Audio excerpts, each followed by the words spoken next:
अब ही करेंगे किनारो रे कछु नहीं बिगड़ेगा तुम्हारो रे।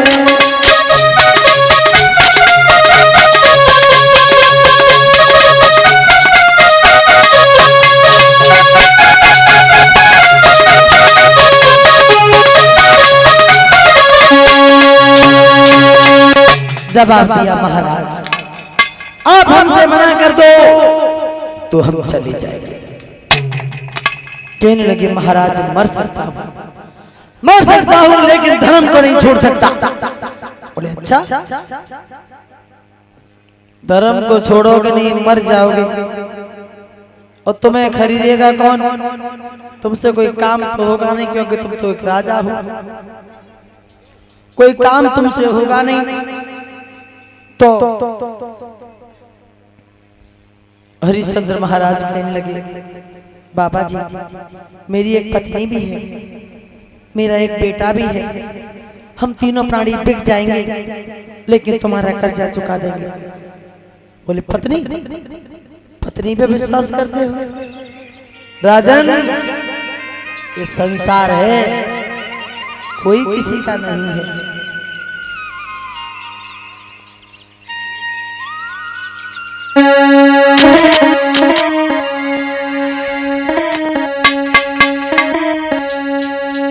अरे कहूँ दिन पाले सुआ, दिन पाले सुआ उड़ जाएंगे। कहूँ दिन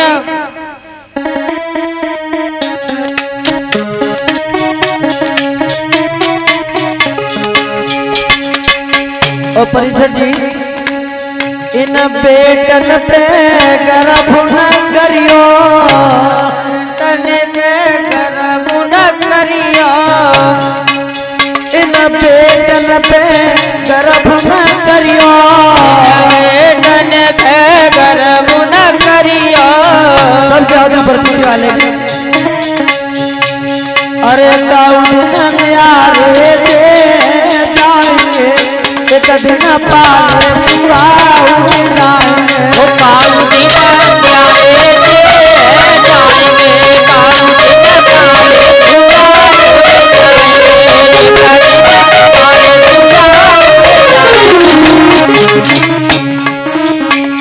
अरे नारी पे गर्भ न करियो, नारी पे गर्भ न करियो,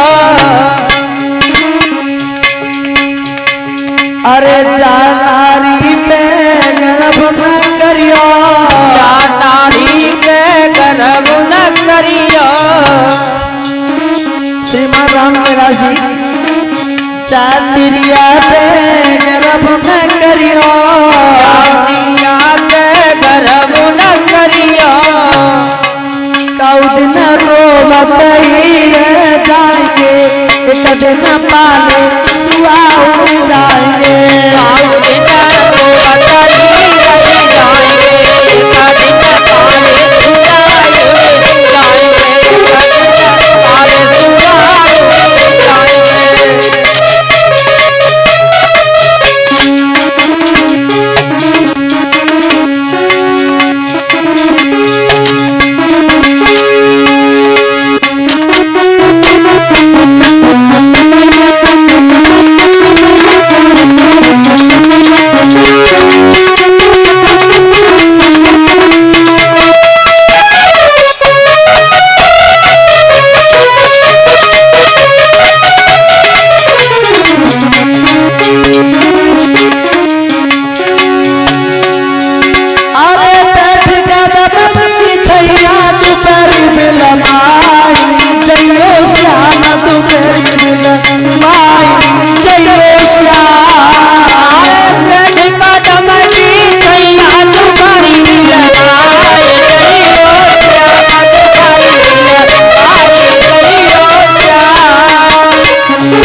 बसन बाप जलवा चला जइयो श्याम पे जलवा चला जइयो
एक महात्मा के चक्कर में आकर के हम अपना सब कुछ दे बैठे। तारा कहने लगी महाराज आप तो ऐसे पूछने चले आए जैसे मैं किसी दूसरे की स्त्री हूं।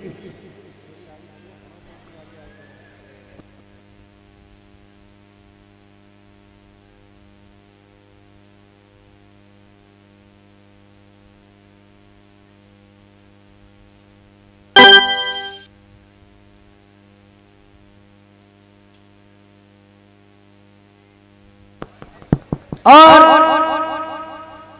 भागवत श्रोताओं, हरिश्चंद्र की पत्नी तारा ने कहा महाराज आप तो ऐसे पूछने चले आए जैसे मैं किसी दूसरे की स्त्री। इस शरीर के ऊपर आपका हक है, आपका अधिकार है। हे महाराज कहने को शरीर हमारा है पर सब अधिकार तुम्हारा है। पति के वचनों को मैं मानूं, यही सौभाग्य हमारा है। महाराज, इस शरीर के ऊपर आपका हक है, आपका अधिकार है। आप तो ऐसे पूछने चले आए महाराज, चाहे आप हमारे शरीर के टुकड़े टुकड़े करवा दो, फिर भी हम कुछ नहीं कहेंगे। राजन,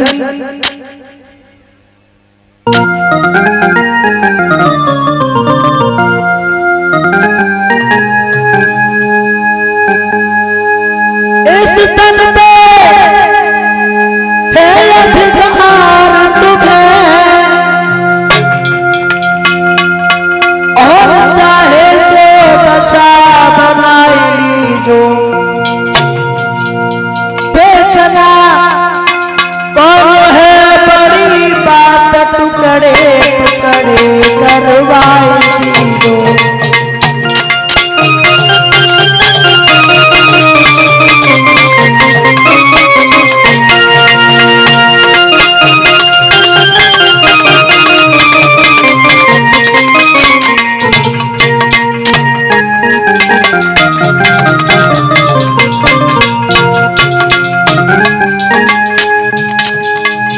तारा बोली,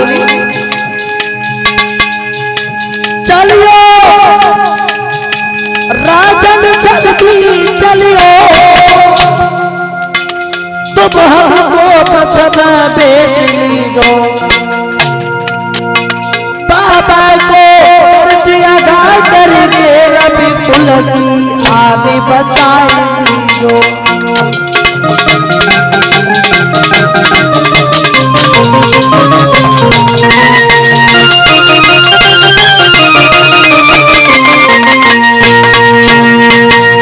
जवाब दिया, महाराज, इस शरीर के ऊपर आपका हक है,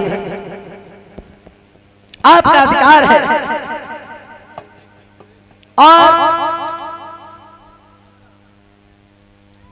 इतने वचन सुने हैं, तब तक रोहितास भी आ गया। रोहितास कहने लगा, पिताजी, द्वार पे एक सन्यासी खड़े हैं और वो ये कह रहे हैं कि तुम्हारे पिता ने हमारा ऋण नहीं चुकाया। पिताजी, तुम मुझे बेच लो, मेरी माँ को बेच लो, लेकिन उस महात्मा का कर्ज अदा कर दो। भागवत श्रोताओ, चंदन की किरचे भली और गाड़ी भरो न काठ, सपूत ये कही भलो, कपूत भले नहीं साथ। घर में सपूत एक ही काफी होता है। और माताओं, रोहितास भय करके आ गया, कहा, पिताजी, आप मेरी माँ को और हम दोनों को बेच लीजिए, हम तीनों प्राणी बिक जाएंगे, लेकिन हम किसी का कर्जा नहीं रखेंगे। हरिश्चंद्र ने अपने बेटा को बाहों में बल लिया, धन्य मेरे लाल, धन्य है। और भगवत श्रोताओ, तीनों प्राणी जब घर से चले हैं, तीनों ने एक पैसा भी हाथ में नहीं उठाया, राजसी वस्त्र उतार के फेंक दिए हैं। और जब घर से चले हैं तो दशा कैसी है तीनों की।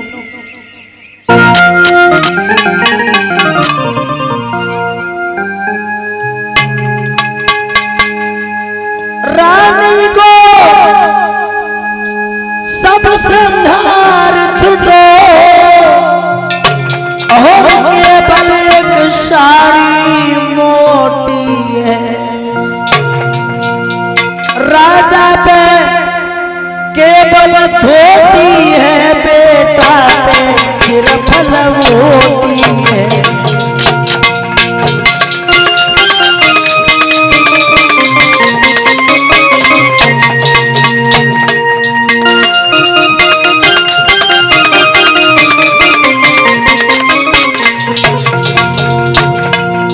जब घर से चले, तारा की दासी आई, तारा की दासी रोने लगी। तारा ने दासी के हाथ अपने हाथों में ले लिए और एक सहेली, रो ना, मुसीबत के दिन ज्यादा दिन के नहीं है। दासी बोली, मेरी बहन तुम ना जीना पाऊंगी, ले चलियो संगल बाई के दर दर ठोकर खाऊंगी। भैया रोवत देख के दासी को महारानी रोने लगी। अब तो रोवत देख के दासी को महारानी रोने लगी।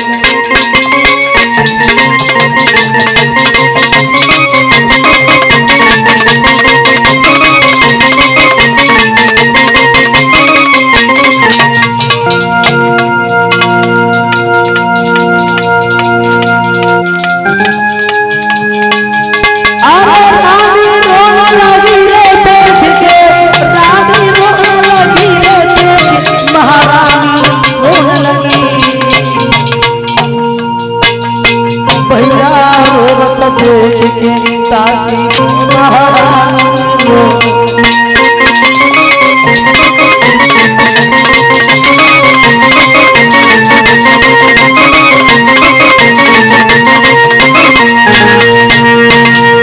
हुआ ऐसा, आज हो सकता है तुम्हारे दर्शन मुझे दोबारा हो या न हो। मेरी इस प्रजा के लोगों का ध्यान रखना। विश्वामित्र ब्राह्मण से एक बात कही है, बाबा जी मैंने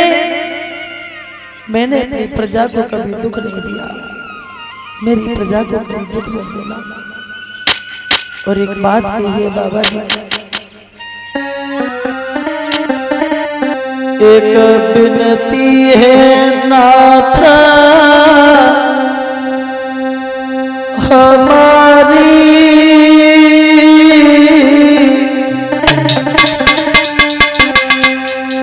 गरया क्या होई तुम्हारी, विनती नाथ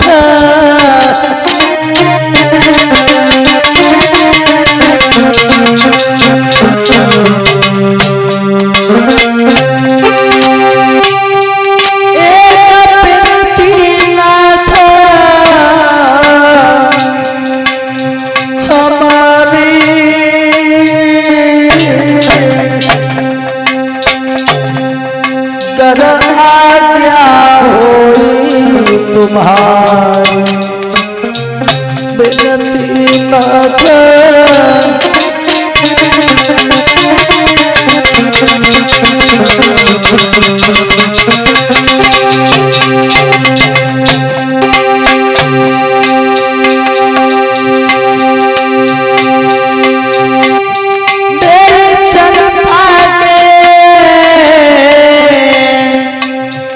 जनर नारी,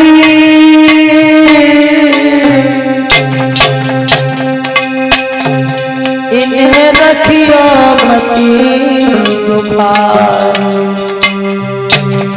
तेरी प्रजा के नर नारी।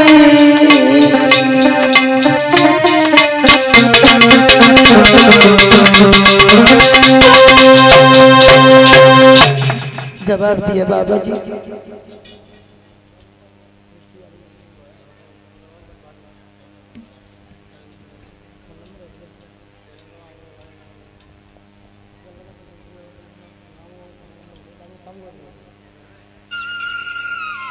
जवाब दिया है, मैंने अपनी प्रजा को हमेशा पुत्र के समान माना है। हे महाराज, मेरी प्रजा के लोगों को कभी दुख मत देना। वहां से आगे के लिए बढ़े हैं, तीनों प्राणी पीछे पीछे हैं, विश्वामित्र ब्राह्मण आगे आगे। जवाब दिया, महाराज कहाँ बेचोगे? विश्वामित्र ब्राह्मण ने कहा, हम तुम्हें काशी के बाजार में बेचेंगे। बड़े आओ, चलते चले आओ। धीरे धीरे धीरे धीरे तीनों प्राणी चल रहे हैं। भगवत श्रोताओ, 2 रात हो गई, तीसरा दिन है, चलते चलते अंत में रोहितास बेहोश होकर के जमीन पे गिर गया। तो रानी तारा ने विश्वामित्र ब्राह्मण से कहा, बाबा जी कितनी दूर और चलना होगा? बोले चलते चले यार, रुके क्यों है?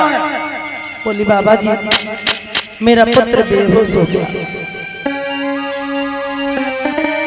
अरे तेरी काशी कितनी दूरी महात्मा, चलत चलत हमारे।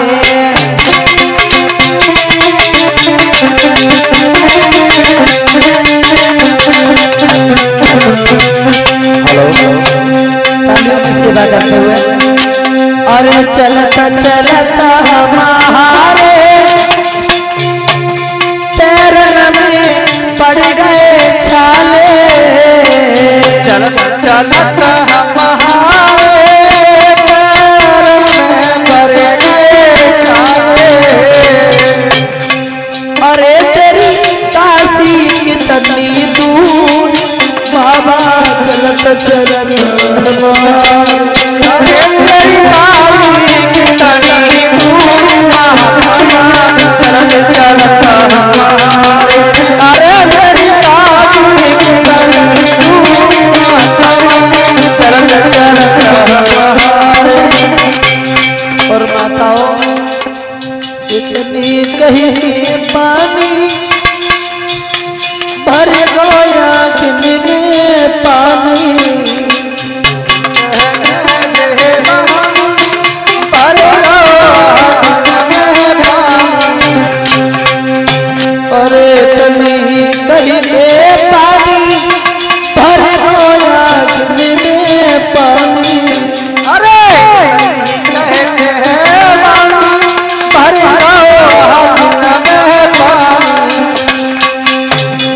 अरे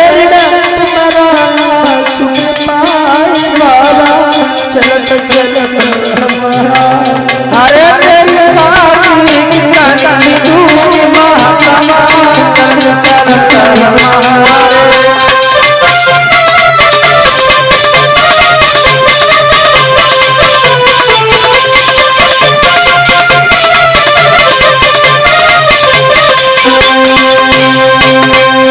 रानी तारा ने विश्वामित्र ब्राह्मण के आगे दोनों हाथ जोड़े और एक बाबा जी अभी हमें कितनी दूर और चलना होगा? विश्वामित्र ब्राह्मण ने कहा, बड़े आओ, चलते चले आओ। भागवत श्रोताओ, रोहितास बेहोश होकर के जमीन पे गिर गया। विश्वामित्र ब्राह्मण हाथों में कमंडल लेकर के आए और कहा, बेटा लो पानी पी लो। तुम्हारा पिता तो बड़ा निर्दयी है, लेकिन मैं लेके आया। रोहितास ने दोनों हाथ जोड़े और बात कही, बाबा जी जब तक हमारा राज्य है पानी पीना तो बहुत दूर की बात है, हम पानी देखेंगे भी नहीं। विश्वामित्र ब्राह्मण कहने लगे, पानी पियोगे नहीं, चलोगे नहीं, तुम तीनों में से एक भी मर गया, कौन देगा शंकर पढ़ाई की दक्षिणा? बोले बाबा जी हम मरेंगे भी नहीं। बोले मरोगे नहीं, चलोगे नहीं, क्या करोगे? बोले हम चलेंगे। फिर चलने लगे हैं। माताओं चलते चलते चलते चलते ये तीनों प्राणी काशी के बाजार में पहुंचे तो विश्वामित्र ब्राह्मण आवाज लगाने लगे, काशी के रहने वाले भाइयों, तुम्हारे बाजार में ऐसी चीज बिकने के लिए आई है जो न तुमने कभी देखी होगी और न तुमने कभी खरीदी होगी और न तुमने कभी सोची होगी। एक पुरुष, एक स्त्री और एक बच्चा, इनकी उम्र में अंतर है लेकिन कीमत में कोई अंतर नहीं है। आवाज लगाई, तीन प्राणी खड़े आज बिकते यहाँ, लेने वाले नया तो मैं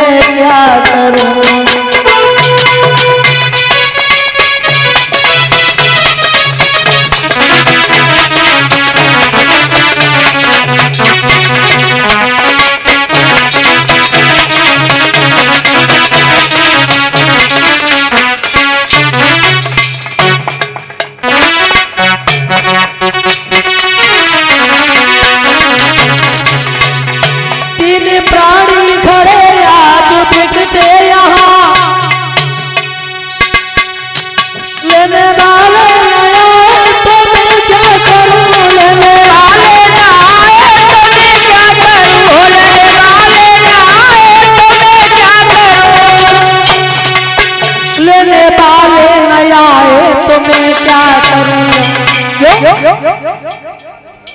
तुझ कीमत है कोई भी ज्यादा नहीं,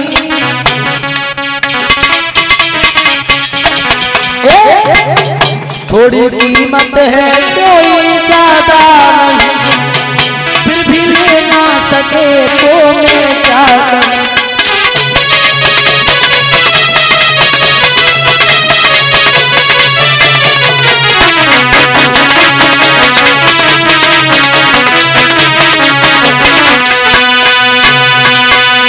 आवाज लगाई काशी के रहने वाले भाइयों, तुम्हारे बाजार में ऐसी चीज बिकने के लिए आई है जो न तुमने कभी देखी होगी और न तुमने कभी खरीदी होगी। एक पुरुष, एक स्त्री और एक बच्चा, इनकी उम्र में अंतर है लेकिन कीमत में कोई अंतर नहीं है। एक लेना चाहो 20 भर सोना, दो लेना चाहो 40 भर सोना, और तीनों को लेना चाहो 60 भर सोना।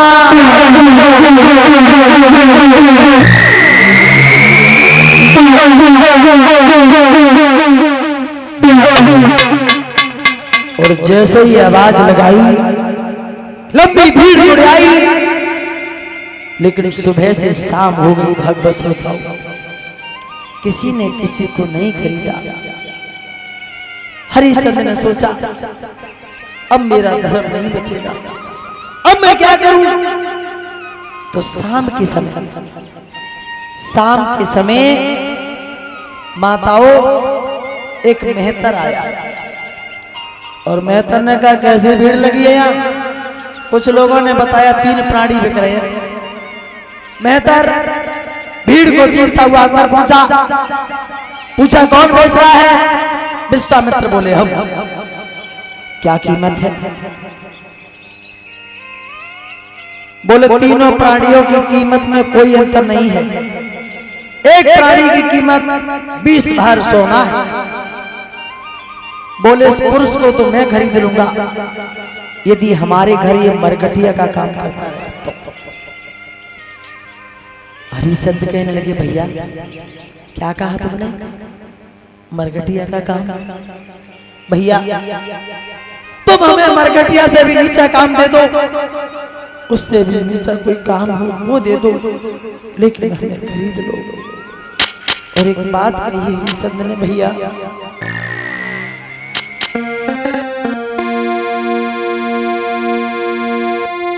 राजा बोला मरघटिया से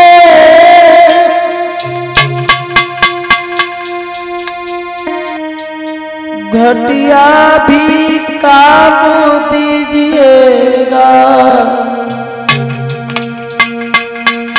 लेकिन भैया जब बाबा के मोइड़ से अनुड़ कीजिएगा।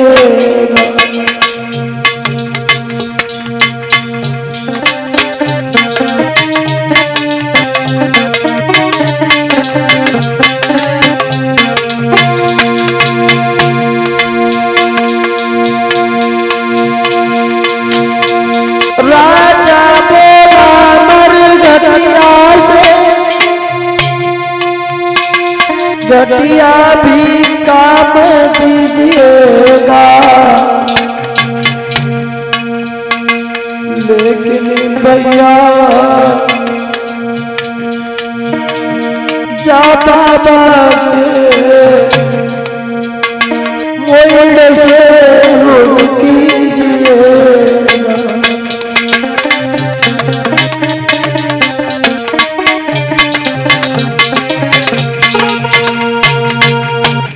जवाब दिया भैया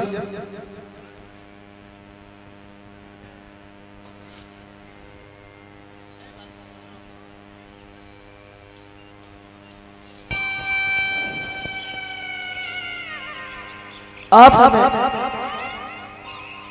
मरघटिया से भी नीचा काम दे दो, लेकिन तुम हमें खरीद लो। माताओं हरिश्चंद्र महाराज ने बार बार विनती की है, एक राजा होने के बाद में भी, और मेहतर से जब इतने वचन कहे हैं तो मेहतर ने कहा घबराओ नहीं, मैं तुम्हें खरीद लूंगा। और सोना मनवा करके जब मेहतर ने दिया है, हरिश्चंद्र मेहतर के साथ खड़े हो गए। उसके बाद में शाम के समय एक ब्राह्मण का आना हुआ, तो ब्राह्मण ने कहा कैसी भीड़ लगी है यहाँ। जवाब दिया 3 प्राणी बिक रहे हैं। मेहतर के पास में हरिश्चंद्र खड़े हो गए। ब्राह्मण अंदर पहुंचा, पूछा कौन बेच रहा है। विश्वामित्र बोले हम बेच रहे हैं, क्या कीमत है। जवाब दिया एक तो बिक गया है, 2 प्राणी बचे हैं। ब्राह्मण ने कहा इस बच्चे को और इस स्त्री को हम खरीदेंगे। ये लड़का बाग से फूल लाता रहेगा और ये स्त्री हमारे घर में भोजन बनाती रहेगी। क्या कीमत है। बोले 20 भार सोना है। सोना मंगवा करके जब ब्राह्मण ने दिया है, कलेजा फट गया। हरिश्चंद्र मेहतर के साथ खड़े हो गए। रानी तारा पुत्र रोहितास ब्राह्मण के साथ खड़े हो गए।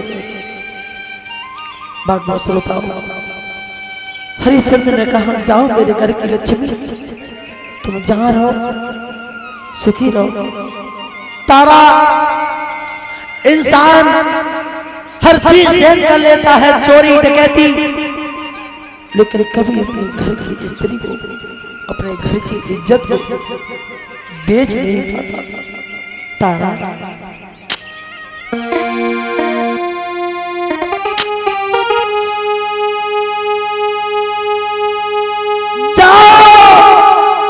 नर मरते मरते भी औरत को नहीं बेचते, हम ही वो पहले पापी हैं जो सब मर्यादा में डटे।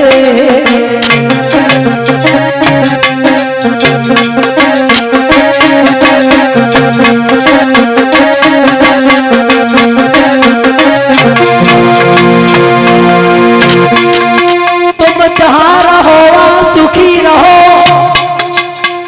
याद हमारी करियो ना। धर्म के पीछे बिछड़ गए जा, धर्म को पीठ दिखाइयो ना।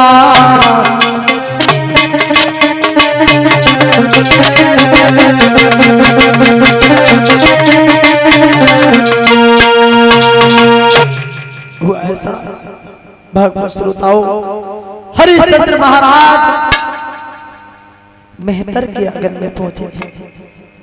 रानी तारा पुत्र रोहितास ब्राह्मण के आंगन में पहुंचे हैं।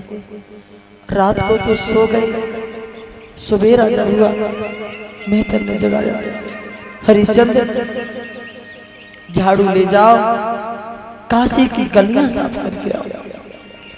भगवत श्रोताओं वही राजा जो हजारों नौकरों पे हुक्म चलाया करता था, आज वक्त की ऐसी बलिहारी है। एक मेहतर के कहने से काशी की गलियां साफ करने के लिए चला है। और जब गलियां साफ करके आए हैं तो मेहतर ने भोजन ला के दिया। हरिश्चंद्र भोजन कर भोजन करने बैठे हैं। विश्वामित्र ब्राह्मण कोड़ी बन करके आ गया और एक भैया मेरी कोई करोड़ भरी आवाज को सुनने वाला हो, थोड़ा सा भोजन ला के दे दो, भूख से जान जा रही है। हरिश्चंद्र ने अपना भोजन उठाया, उस कोड़ी को दे दिया। दूसरे दिन भोजन करने बैठे, विश्वामित्र ब्राह्मण अंधे बन करके आ गया और कहा भैया मुझे 7 दिन हो गए पेट में अन्न का दाना नहीं पहुंचा, कुछ खाने के लिए हो तो दे दो। हरिश्चंद्र ने अपना भोजन उठाया, उस अंधे को दे दिया। कहने का मतलब ये है 26 दिन हो गए हरिश्चंद्र के पेट में अन्न का दाना नहीं पहुंचा। एक दिन मेहतर ने ये कहा, हरिश्चंद्र कड़ा ले जाओ, नदी से थोड़ा पानी ले आओ।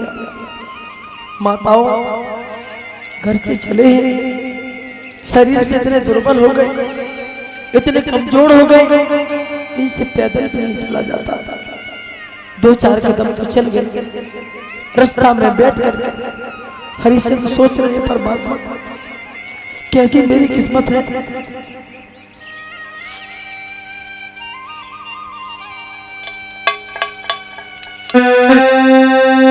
तुमने मुझे कहां से कहां पहुंचा दिया।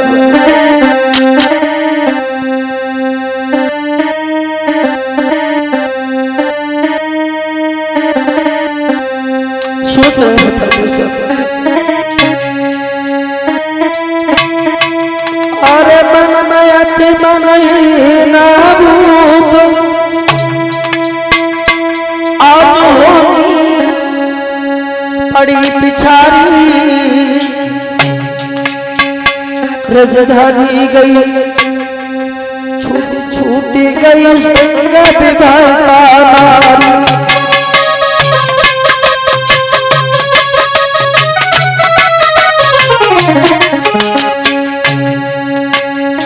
दिन 26 गए पेट भी अन्न न पहुंचो भाई।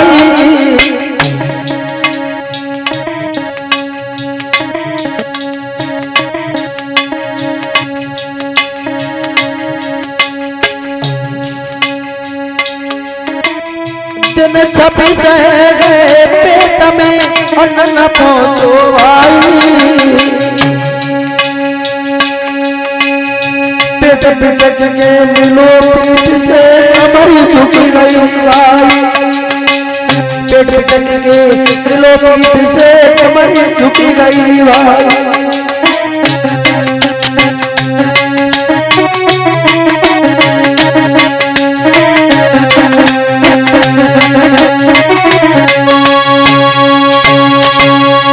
हरिश्चंद्र महाराज अब तो इनसे पैदल भी नहीं चला जाता। और नदी पे जब पहुंचे हैं, वो घड़ा तो भर लिया, लेकिन शरीर में इतनी ताकत नहीं थी, इतनी ताकत नहीं थी। उस घड़ा को उठा करके सर पर रख ली। और माताओं दूर से देखा हरिश्चंद्र ने कि तारा आ रही है।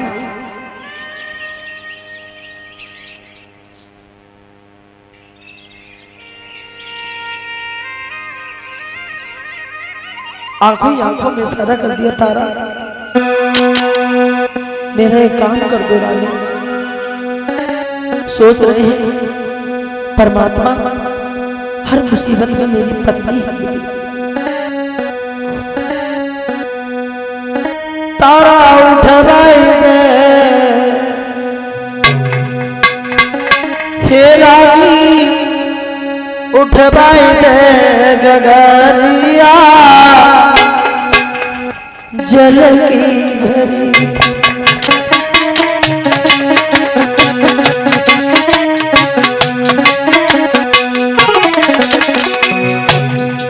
तारा उठवाई दे गगरिया जल की भरी।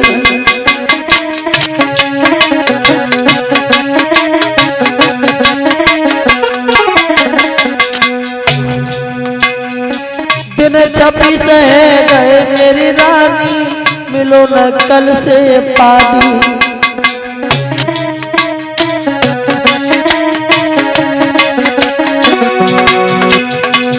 दिन 26 गए मेरी प्यारी, मिलो न कल से पानी। पैदल चलो न हम पे जावे, और काया सब मुरझाती। चलत में दुखे मेरी कमरिया जल की भरी। तारा उठवाई दे गगरिया जल की भर।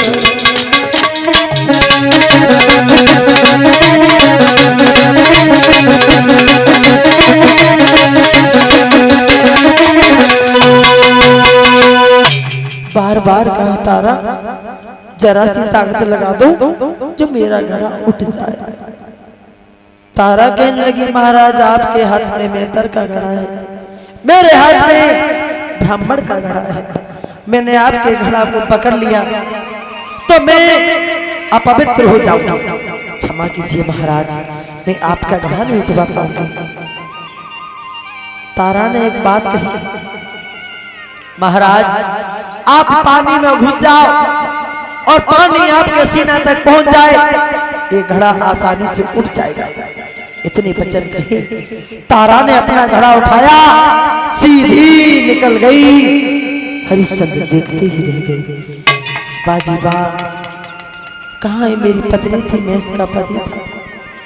जब मैं दरबार से घर पे आता था तो मेरी आरती उतारा करती थी और शादी हुई थी तो मंडप के नीचे इसने वचन लिए थे, चाहे दुख हो या सुख हो हम तुम्हारा साथ कभी नहीं छोड़ेंगे। आज मेरा घड़ा नहीं उठवाएगा। सोचने लगे तब इसका मतलब था मैं इसका पति था, ये मेरी पत्नी थी, अब कोई मतलब तो है नहीं, तो घड़ा क्यों उठवाए। भागवत श्रोताओ, हरिश्चंद्र ने जैसे तैसे अपना घड़ा उठाया, पानी में घुसे, पानी सीना तक पहुंच गया, घड़ा उठा के सर पर रख लिया और जैसे ही पानी से बाहर आए ऐसी ठोकर लगी, वो घड़ा नीचे गिर गया, टूट गया। और जो घड़ा टूटा, परीक्षित जी हरिश्चंद्र बैठ करके रोने लगे। ये क्या हो गया, ये क्या हो गया। मेरा मालिक मुझसे पूछेगा तो मैं क्या कहूंगा। उस घड़ा के टुकड़ों को हरिश्चंद्र अपनी झोली में रखने लगे और मेहतर के सामने पहुंचे। मेहतर ने कहा हरिश्चंद्र पानी ले आए। हरिश्चंद्र बोले महाराज वो घड़ा तो मुझसे टूट गया। बोले तू भोजन नहीं करता जो घड़ा टूट गया, इस घर में रहने के लायक नहीं है तू, लाठी उठा और चला जा मरघट में। अब तुझे अब घर में नहीं रखेंगे। मरघट में भेज दिया। आज कफन उठाने के लिए भेज दिया। माताओं हरिश्चंद्र मरघट में रहने लगे और एक दिन ब्राह्मण ने कहा तारा से तेरा बेटा कोई काम नहीं करता, उससे कह के बाग से फूल ले आए पूजा के लिए। तारा ने रोहितास से कहा बेटा रोहितास हम यहाँ स्वतंत्र नहीं है परतंत्र हैं, चले जाओ चले जाओ। महात्मा नाराज होते हैं। उसी समय की बातन में लडलिया तन में कुमार चलो रोहितास